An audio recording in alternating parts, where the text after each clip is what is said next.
Ayan na ang ulan, tumakbo na sa kawalan, lumangoy sa kasakiman, lubog sa kababayaan. Ayan.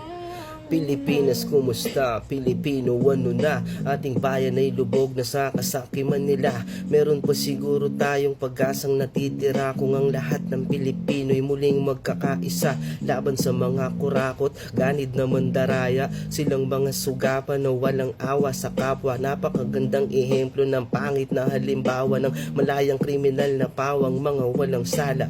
Wala pang napuposas, wala pang narirehas, hindi parehas ang batas sa bayang Pilipinas. Ayan na.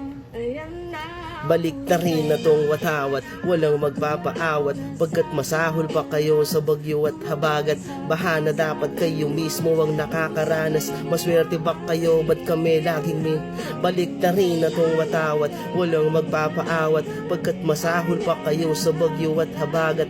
Baha na dapat kayo mismo ang nakakaranas, maswerte ba kayo, ba't kami laging minamanas?